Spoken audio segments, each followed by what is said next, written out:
Assalamualaikum warahmatullahi wabarakatuh.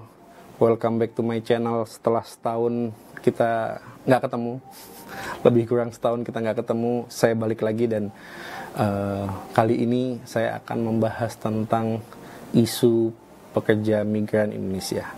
Tapi sebelum kita lanjut, opening.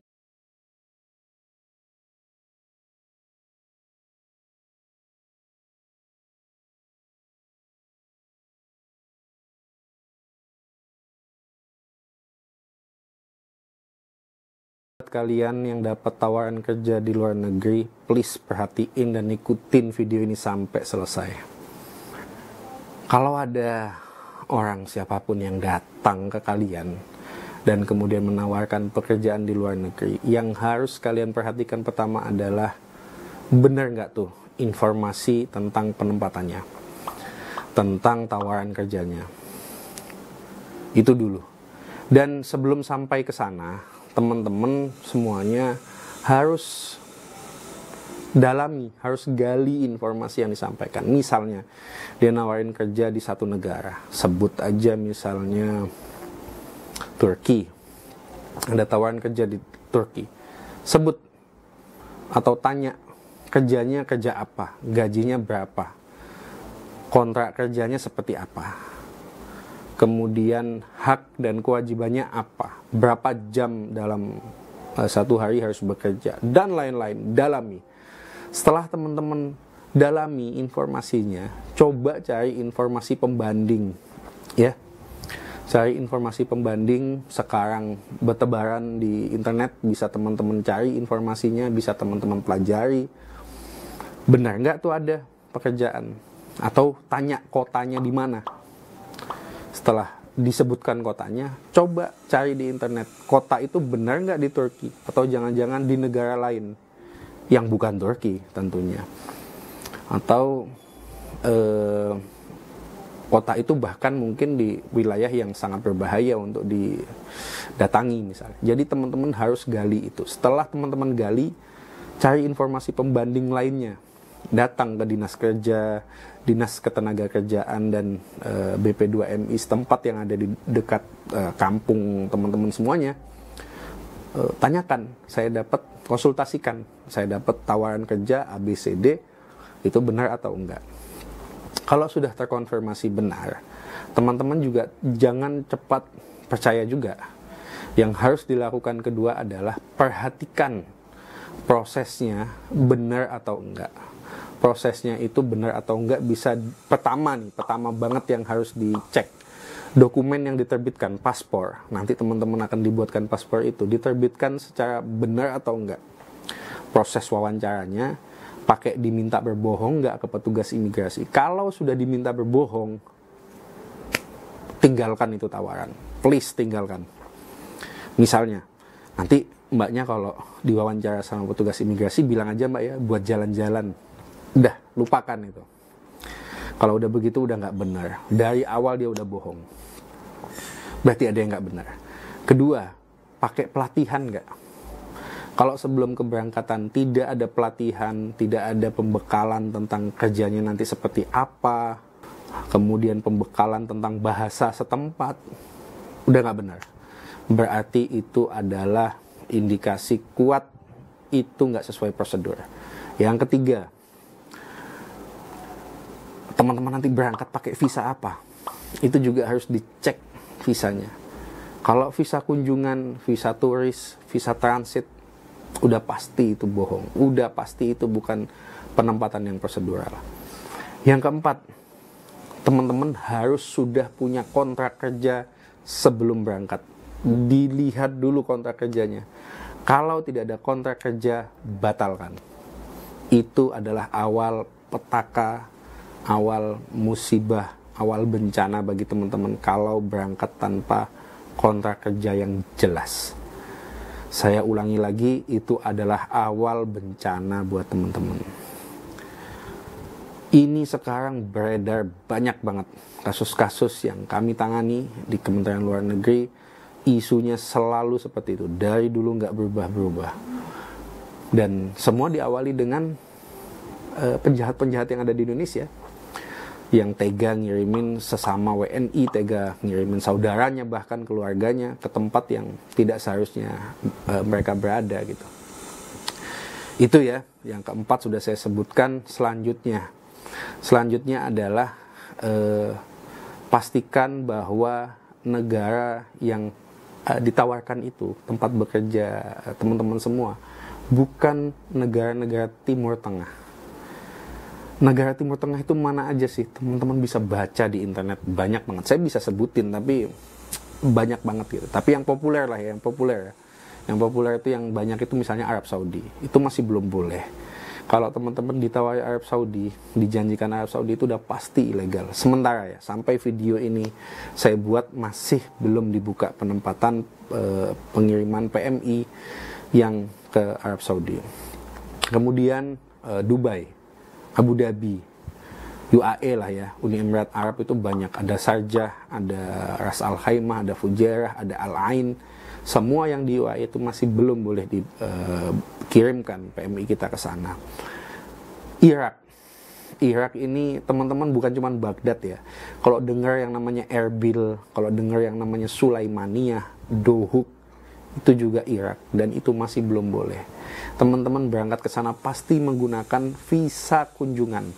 Teman-teman pasti berangkat tidak menggunakan izin tinggal. Tidak menggunakan kontrak kerja.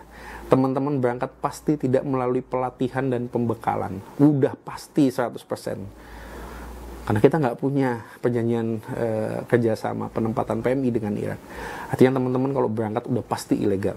Sampai sana teman-teman akan dipaksa menandatangani kontrak yang teman-teman nggak tahu isinya apa, dan bahkan itu isinya merugikan teman-teman semua. Misalnya gaji tidak sesuai yang dijanjikan 5 juta, 6 juta, sampai sana gaji cuma $300 atau kurang, pokoknya di bawah 5 juta lah, saya lupa.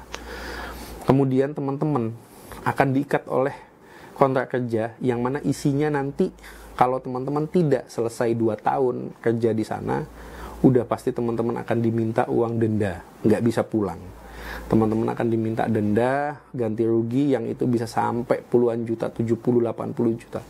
Kalau teman-teman minta dipulangkan sebelum 2 tahun.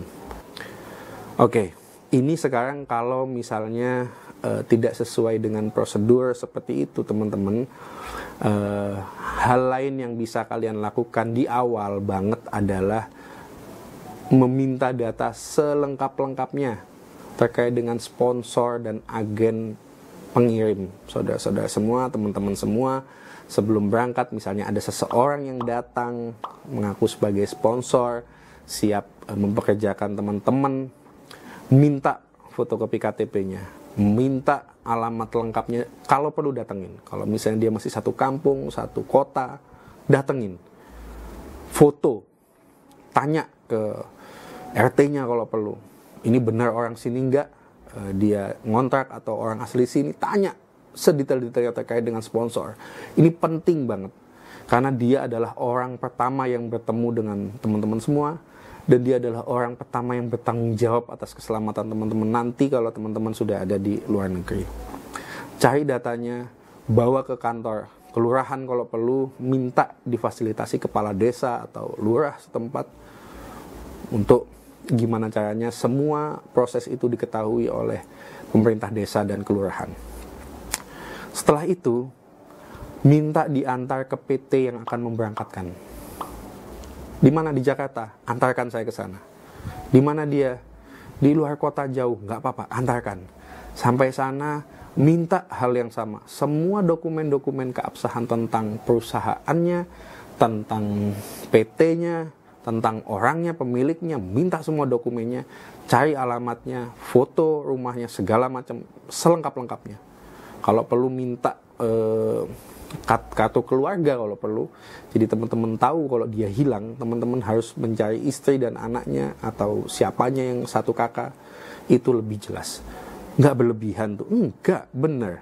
Itu adalah langkah pencegahan atau langkah pelindungan yang paling awal yang harus teman-teman lakukan. Karena suatu saat, amit-amit kalau teman-teman kejadian menghadapi masalah di luar negeri, mereka-mereka lah yang akan kita cari. Jadi kalau teman-teman tidak memiliki data apapun, bahkan cuma nomor HP, kadang nomor HP penting, tapi setiap orang bisa merubah nomor HP-nya kapanpun, ganti nomor HP-nya gampang sekarang. Jadi nomor HP iya, tapi yang lain yang saya sebutkan tadi juga perlu. Ya, KTP, KK, alamat rumah, izin perusahaan kayak akte pendirian atau apa, foto semua. Foto, dan setelah dokumen-dokumen itu kalian miliki, entah itu fotokopi atau foto, kasih ke keluarga kalian. Dan juga paspor yang kalian miliki nanti, foto atau fotokopi, berikan ke keluarga yang ada di rumah.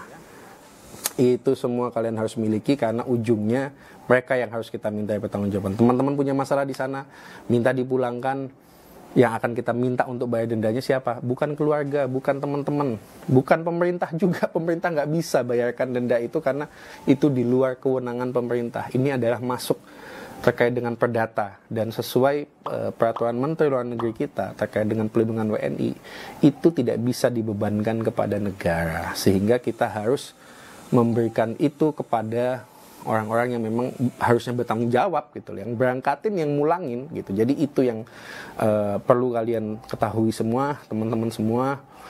Pastikan bahwa semua prosesnya itu sudah sesuai dengan prosedur. Kalau tidak, coba cari kesempatan lain. Ada jalan lain, ada kesempatan lain yang jauh lebih bermartabat, jauh lebih baik, walaupun butuh waktu lebih lama, tapi setidaknya teman-teman terjamin keselamatannya dan tidak akan terjadi hal yang membahayakan di luar negeri. Oke, next time saya akan lebih banyak membahas tentang isu-isu pelindungan pekerja migran Indonesia, pelindungan WNI, tentang isu PMI, isu pelindungan, isu terkait dengan yang begini-begini nih, pengiriman ilegal dan macam-macam. Apa yang kalian butuhkan informasinya, coba komen di bawah aja. Kalau banyak yang minta, banyak yang request, nanti saya buatin tentang isu-isu yang kalian perlukan. Jangan lupa sekali lagi share video ini. Jangan-jangan di antara teman-teman di medsos kalian ada yang memerlukan informasi ini, dan kalian juga berarti sudah menyelamatkan nyawa orang untuk tidak menjadi korban penipuan atau bahkan perdagangan orang. Sekian dulu, makasih semuanya, bye-bye, assalamualaikum.